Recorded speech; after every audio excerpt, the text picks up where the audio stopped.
안녕하세요. SPI 고병기 편집장입니다. 위클리 글로벌 마켓 업데이트 소식 전해드리도록 하겠습니다. 네, 오늘 전해드릴 주제는 사람과 투자자가 몰리는 일본 호텔 시장이고요. 최근 이제 한국도 호텔 어떤 펀더멘털은 되게 좋아졌습니다. ADR이라든지 아큐펀시 같은 거는 되게 많이 회복을 했고요. 상당히 이제 실제 이제 호텔 운영하는 쪽에 이제 사람들 얘기 들어보면 서울, 특히 서울 호텔 같은 경우는 엄청나게 이제 많이 과거 비교해서 엄청 많이 이제 회복을 했더라고요. 다만 아직 투자자들은 이제 아직 적극적이라고 보긴 좀 힘든 것 같고요. 돈의 성격과 지금 이제 나와 있는 어떤 호텔 매물대의 특성, 그리고 이제 가격 이런 것들이 아직은 좀 거리가 좀 있는 것 같습니다. 이제 국내 기관들은 과거에 어떤 호텔 투자한 이후에 겪은 이제 어떤 어려웠던 트라우마 때문에 여전히 좀 어려워하고요. 외국계 투자자들은 이제 많이 보려고는 하는데 근데 아직 가격이 좀 안 맞는 것 같고요. 그러면서 이제 거래가 일어나고는 있지만 아주 활발하게 일어나고 있지는 않습니다. 네. 하지만 이제 일본은 상당히 많이 다른데요. 일본 같은 경우에는 실은 이제 코로나19 터지자마자 이제 싱가포르 투자청이라든지 블랙스톤 같은 이제 글로벌 사업용 부동산 시장에서 큰 영향력을 발휘하는 이제 곳들이, 큰 손들이 이제 투자를 많이 했고요. 포트폴리오를 많이 사들였죠. 최근까지도 이제 많이 이제 인수 사례가 나오고 있는데요.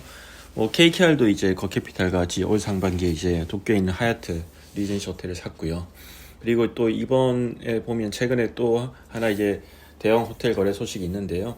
싱가포르계 이제 운용사죠. SC캐피탈 파트너스와 이제 골드만삭스 자산운용, 그리고 이제 아부다비 투자청이 이제 그 컨소시엄을 이뤄가지고 일본의 이제 다이와 하우스 공업으로부터 이제 일본의 27개 리조트 호텔 포트폴리오를 9억 달러에 인수를 했습니다.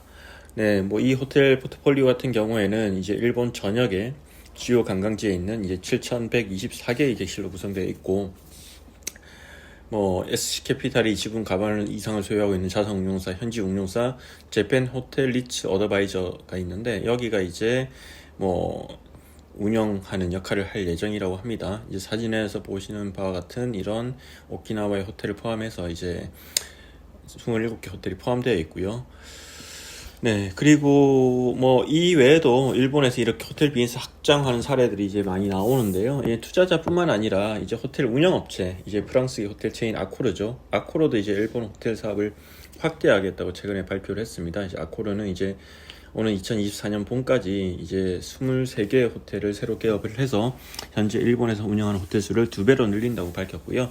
현재는 이제 21개 호텔을 운영 중인데 특히 이제 일본에서 도심을 중심으로 이렇게 호텔 사업을 전개하고 있는데요. 근데 앞으로는 이제 예전에 이제 다이와 하우스 공업 산하의 다이와 리조트가 소유하는 이제 시설을 위탁해서 운영할 계획인데 이건 도심뿐만 아니라 어떤 이제 국내 여행과 외국인 수요 회복에 초점을 맞춰서 리조트 사업도 확대하겠다 이렇게 이제 밝혔고요.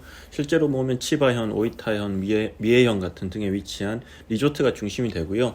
아코르가 운영을 하고 있는 이제 프리미엄 브랜드죠. 그랜드 머큐어와 이제 그랜드 머큐어보다는 낮은 단계의 머큐어와 같은 이제 2개 브랜드를 선보일 계획이라고 하고요. 참고로 이제 아코르가 일본에서 그랜드 머큐어를 선보이는 건 이번이 처음이라고 하네요. 네. 어쨌든 이번 확장을 통해서 또 총 6,000실 이상을 사업을 확대할 것으로 예상되고요. 네, 이런 부분들이 이제 투자자뿐만 아니라 운영업체들 많이 관심 갖는다는 것은 그만큼 이제 일본 호텔 산업의 성장성을 많이 높게 보고 있다고 볼 수 있을 것 같습니다. 또 이제 호텔 관련해서 JLL이 이제 JLL은 아시아 태평양 지역에서 호텔 거래를 가장 많이 하는 업체 중 하나로 꼽히는데요. 자문을 가장 많이 하는 회사인데 이 JLL이 이제 올해 상반기 아시아 태평양 지역의 호텔 거래 규모를 집계를 했는데 일단은 크게 줄긴 했습니다. 전년 대비 51% 감소한 31억 3천만 달러에 그쳤는데요.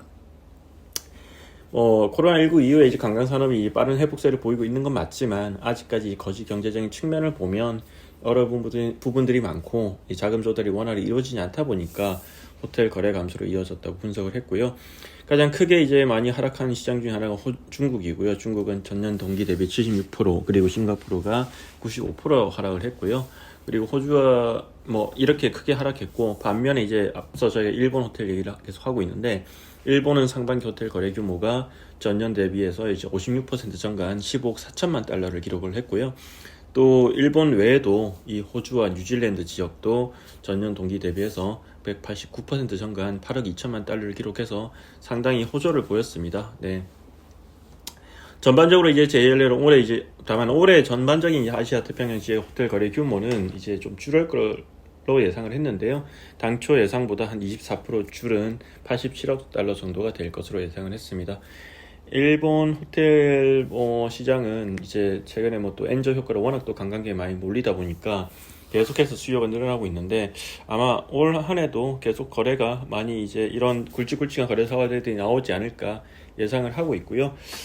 한국은 최근에 이 거래가 될 뻔하다가 무산되는 경우 많았는데 이제 한국 호텔 시장도 앞으로 어떻게 전개될지 좀 많이 지켜볼 필요는 있어 보입니다. 이상으로 사람과 투자자가 몰리는 일본 호텔 시장에 대해서 소개를 해드렸습니다. 고맙습니다.